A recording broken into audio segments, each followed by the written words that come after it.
Hello everyone. तो आज इस वीडियो में हम जो कॉन्सेप्ट डिस्कस करने वाले हैं वो बहुत ही ज़्यादा पूछे जाने वाला इंटरव्यू में क्वेश्चन है और ये बहुत सारी एमएनसीज में पूछा भी जा चुका है। तो चलिए स्टार्ट करते हैं। Remove duplicates from shorted array. तो हमें क्या करना है, हमारे पास एक एरे गिवन होगा जो शॉर्टेड होगा, यानी कि या तो वो असेंडिंग ऑर्डर में होगा या वो डिसेंडिंग ऑर्डर में होगा। तो यहाँ पे हम असेंडिंग ऑर्डर को कंसिडर करके चलते हैं। तो एक एरे होगा इंटीजर टाइप का जो शॉर्टेड होगा ऑलरेडी, और हमें क्या करना है, उसमें डुप्लीकेट्स एलिमेंट्स होंगे जैसे कि 0 0 1 1 1 1 2 2 3 4 4 5 5। शॉर्टेड मीन्स इंक्रीजिंग ऑर्डर में 0 1 2 3 मीन्स छोटा वाला पहले आएगा, बड़ा वाला बाद में आएगा। और ये जो नंबर्स हैं वो जो शॉर्टेड हैं ऑलरेडी, वो एक डुप्लीकेट भी हो सकता है, लाइक 1 1 1 1 1 2 2 3 4 4 4 4। इस तरीके से ये होता है कि डुप्लीकेसी भी होगी। तो हमें डुप्लीकेट्स एलिमेंट्स को रिमूव करना है और बताना है कि इसमें कितने यूनिक एलिमेंट्स हैं। तो चलिए प्रॉब्लम स्टेटमेंट पे फोकस करते हैं। Given an integer array nums, एक एरे दिया हुआ उसका नाम है nums, shorted in non decreasing order. Non decreasing यानी कि इंक्रीजिंग ऑर्डर में 0 1 2 3 इस तरीके से।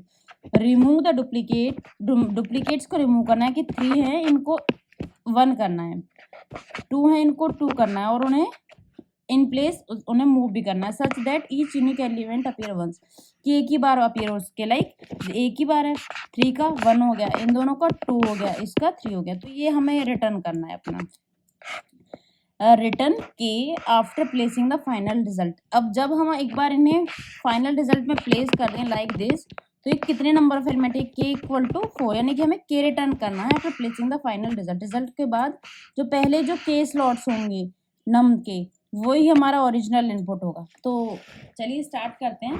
तो यहाँ पे एक दिया भी हुआ है, एक एरे दिया हुआ है, इसमें 0 1 2 3 कितने एलिमेंट है, 4, तो 4 आउटपुट है। काउंट रिटर्न करना है। तो ये एरे हमने लिया है 0 1 2 3 4 5, यहाँ पे n कितना है 7, और हमें क्या करना है, पहले के एलिमेंट्स, यूनिक के एलिमेंट्स को निकालना है डुप्लीकेसी को रिमूव करने के बाद। तो सबसे पहले हमारे पास क्या आ गया 0 1, फिर हमने चेक किया डुप्लीकेट है नहीं लेंगे, डुप्लीकेट है नहीं लेंगे, फिर हमने चेक किया हमारे पास 2 आया तो हमने 2 को ले लिया, फिर से चेक किया डुप्लीकेट से नहीं लेंगे, फिर से हमारे पास 3 आ गया। तो 0 1 2 3 कितने होंगे 1 2 3 4, कितने एलिमेंट्स है 4। तो यहाँ से k इक्वल्स टू हमारा टोटल काउंट जो है वो रिटर्न करना है, और बाकी का एज इट इज रहेगा। तो सबसे पहले अप्रोच देखते हैं हम, अप्रोच 1 ब्रूट फोर्स। इसमें हम क्या करेंगे, C++ की बात करें तो इसको हम बोलते हैं हैश मैप या फिर जावा में। यहाँ पे हम स्विफ्ट के अंदर हम अपना कोड करें तो हम यहाँ पे बोलते हैं इसे डिक्शनरी। तो सबसे पहले हमने अपने एरे ले लिया जो हमें प्रॉब्लम स्टेटमेंट में दिया होता है, एक हमने हैश मैप यानी कि डिक्शनरी ले ली, जिसमें हमारी की क्या होगी, ये एलिमेंट्स, और हमारी वैल्यू क्या होगी, इनकी फ्रीक्वेंसी, कि कितनी बार अपीयर हो रहा है। तो 0 आया सबसे पहले, 0 कितनी बार अपीयर हुआ चेक किया, ये 1 टाइम आया। फिर हमने 1 के लिए चेक किया, ये कितनी बार आया है, पहले काउंट होगा इसका 1, फिर दोबारा आया, फिर काउंट होगा 2, फिर दोबारा आया, फिर इसका काउंट होगा 3, फिर नेक्स्ट आया यूनिक एलिमेंट 2 को प्लेस कर दिया हमने, फिर इसका काउंट होगा पहले 1, फिर से दोबारा 2 आया, फिर काउंट हो गया हमारा 1 को हटा के 2, फिर 3 आया, 3 एलिमेंट है हमारा, ये की होगी, काउंट है 1, दोबारा आया नहीं, अरे फिनिश हो गया। तो ये हमारे पास डिक्शनरी होगी, और डिक्शनरी में से जो भी एलिमेंट्स ये हैं बस हमें इनका काउंट रिटर्न करना है 1 2 3 4। तो हमें इसका साइज रिटर्न कर देना है डिक्शनरी का, ये यूनिक एलिमेंट्स होंगे हमारे। तो k इक्वल टू, अब इसमें क्या होगा, जो हमारी टाइम कॉम्प्लेक्सिटी तो ओके होगी, बट जो स्पेस कॉम्प्लेक्सिटी है वो हमारी होगी big of n, big of n होगी हमारी स्पेस कॉम्प्लेक्सिटी। तो हम इसको क्या करना है, ऑप्टिमाइज करना। तो ऑप्टिमाइज करने के लिए हम कौन सा अप्रोच यूज करेंगे, 2 पॉइंटर। 2 पॉइंटर क्यों करेंगे, हमें 2 वैल्यूज को कंपेयर करना है, चेक करना है कि इक्वल है या इक्वल नहीं है। तो ये हमारे पास एक ऑलरेडी नोट गिवन है कि ये ऑलरेडी शॉर्टेड है, तो हम इसका कुछ यूज करेंगे। दूसरा ये एरे नम्स दिया हुआ है, अगर क्या होगा, हमारे पास 2 कंडीशन है इसके अंदर। एक तो ये सबसे पहला क्या होगा, ये 2 पॉइंटर, एक i है एक j है, शॉर्टेड है तो मतलब i वाला j से छोटा होगा या लेसर होगा, इक्वल्स टू भी हो सकता है क्योंकि डुप्लीकेट से। तो कंडीशन है लेस देन इक्वल टू होगा nums of i, less than होगा नम्स ऑफ j के। डुप्लीकेट्स कब होंगे, जब i और j दोनों इक्वल होंगे। जब दोनों i और j इक्वल होंगे तो क्या होगा, डुप्लीकेट्स होंगे। और यूनिक कौन सा होगा, जब आई की वैल्यू जे से छोटी होगी। जब ये छोटी होगी वन से जे से, तो क्या होगा, वो डुप्लीकेट्स होंगे और यूनिक होंगे।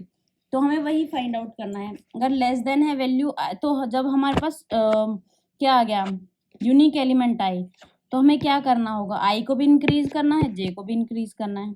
और जब हमारे पास मान लीजिए आई यहाँ पे, जे यहाँ पे, तो क्या करना होगा, हमें आई को यहीं पे रखना और जे को मूव करते जाना जब तक कि हमें यूनिक नहीं मिलता। और जैसे ही यूनिक मिलेगा तो आई प्लस वन और जे को स्वैपिंग कर देनी है। तो ये हमारा कुछ अप्रोच होने वाला है यहाँ पे।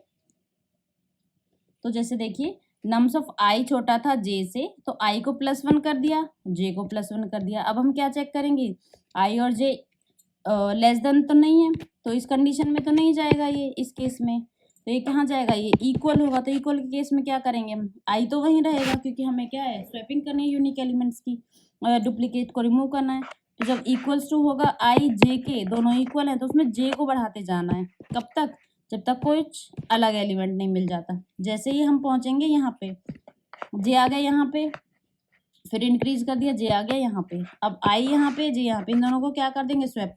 आई लेस देन जे है, तो उसमें क्या करते हैं, आई प्लस वन के साथ जे को स्वैप कर देते हैं। तो हमने स्वैप कर दिया, टू यहाँ पे आ गया। फिर हम उस केस में अब आई को भी इंक्रीमेंट कर रहे हैं और जे को भी इंक्रीमेंट कर रहे हैं।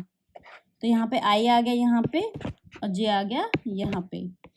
फिर चेक करेंगे, लेसर देन है, हाँ है, तो उसमें वो फिर से क्या कर देगा, स्वैप कर देगा इसको और इसको। तो यहाँ पे हमारा 3 आ गया, 1 यहाँ पे आ गया।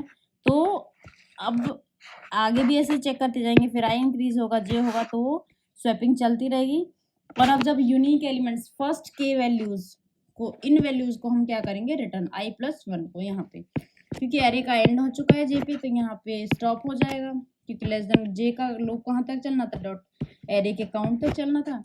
तो आई प्लस, अब आई की वैल्यू क्या है, 3। अब हमें यहाँ रिटर्न क्या करेंगे, कि काउंट कितना है, 4 है, तो हम क्या करेंगे, आई प्लस वन को रिटर्न कर देंगे यहाँ से। ठीक है, जैसे आई की वैल्यू हमने 0 ले ली, जे का लूप 1 से चलाया, काउंट तक चलाया। अगर आई की वैल्यू जे से छोटी है, तो हमें क्या करना है, स्वैप। किसको, आई प्लस वन को जे के साथ। तो यहाँ में टेम्प में डाल दी आई प्लस वन की वैल्यू, आई प्लस वन में डाल दी जे की वैल्यू, जे में डाल दी टेम्प की वैल्यू, यानी कि आई प्लस वन की। और यहाँ से फिर आई में कर दिया इंक्रीमेंट।